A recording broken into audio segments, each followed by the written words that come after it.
नमस्कार सभी मित्रों को, आप सभी का स्वागत है हमारे AMS स्टोरी चैनल पर।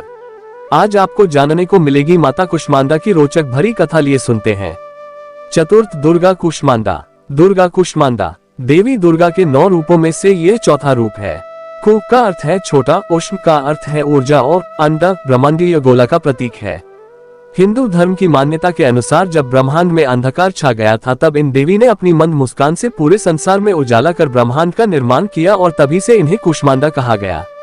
ऐसा माना जाता है कि इन देवी का निवास सूर्यलोक में है, क्योंकि उस लोक में निवास करने की क्षमता केवल इन्हीं के पास है। माँ कुष्मांडा के 8 भुजाएं हैं, जिनमें से 7 भुजाओं में वे कमंडल, धनुष, बाण, कमल का फूल, अमृत कलश, चक्र और गदा धारण करती हैं और 8वें हस्त में सर्वसिद्धि और सर्वनिधि प्रदान करने वाली जपमाला सुशोभित है। नवरात्रि के चौथे दिन देवी कुष्मांडा को मालपुए का भोग लगाकर आप उनकी कृपा प्राप्त कर सकती हैं। माता का ये रूप बौद्धिक विकास के लिए लाभदायक है। इनकी पूजा का मंत्र है, या देवी सर्वभूतेषु तुष्टि रूपेण संस्थिता नमस्तस्य नमस्तस्य नमस्तस्य नमो नमः। दुर्गा माता की कहानी। उत्तर भारत में ये पर्व नवरात्रि के नाम से जाना जाता है, जिसमें 9 दिन तक मां शक्ति की आराधना कर 10वें दिन विजयदशमी का पर्व मनाया जाता है, जो रावण पर भगवान श्री राम बुराई पर अच्छाई की जीत का प्रतीक है। उत्तर भारत में जहां इस दौरान रामलीला का मंचन हो रहा होता है, वहीं पश्चिम बंगाल और त्रिपुरा जैसे राज्यों में दृश्य परिवर्तन हो जाता है। यहाँ भी इस उत्सव को बुराई पर अच्छाई के रूप में ही मनाते हैं, लेकिन यहाँ पर मुख्य रूप से माँ दुर्गा से जुड़ा हुआ है। पौराणिक मान्यताओं के अनुसार जो 2 कथाएं प्रचलित हैं, जो इस प्रकार हैं। उत्तर भारत में प्रचलित कथा, जब राजा दशरथ ने भगवान श्री राम और माता सीता को वनवास का आदेश दिया, तब एक दिन वन में रहते हुए रावण ने माता सीता का हरण कर लिया।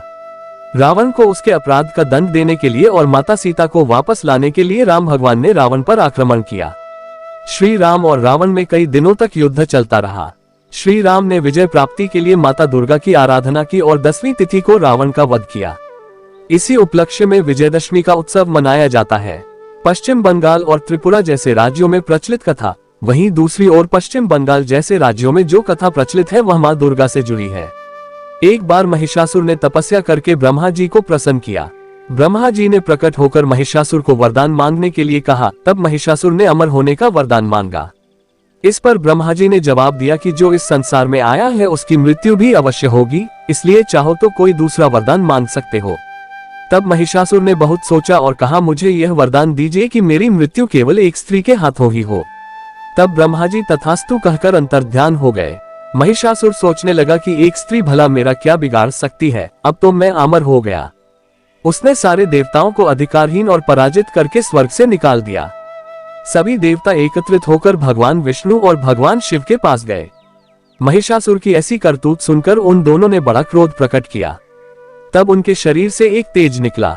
सभी देवताओं के भीतर से जो शक्तियां निकली, उसने एक स्त्री का रूप धारण कर लिया, जिसे दुर्गा कहा गया। महिषासुर और माता दुर्गा में घोर संग्राम छिड़ गया। ये 10 दिनों तक चला और 10वीं तिथि को माता दुर्गा ने महिषासुर का वध कर दिया और महिषासुर मर्दिनी कहलाई। इस प्रकार मान्यता या कथा चाहे जो भी हो, लेकिन ये पर्व हर रूप में बुराई पर अच्छाई की जीत का प्रतीक है। धन्यवाद सभी मित्रों को। मैं आशा करता हूँ आपने ये कहानी भी ध्यानपूर्वक सुन ली होगी। माता कुष्मांडा की रोचक भरी कहानी। ऐसे ही और भी हिंदू धर्म से जुड़ी कहानी एवं ग्रंथ के बारे में सुनने के लिए हमारे इस चैनल को सब्सक्राइब जरूर करके रखें। धन्यवाद।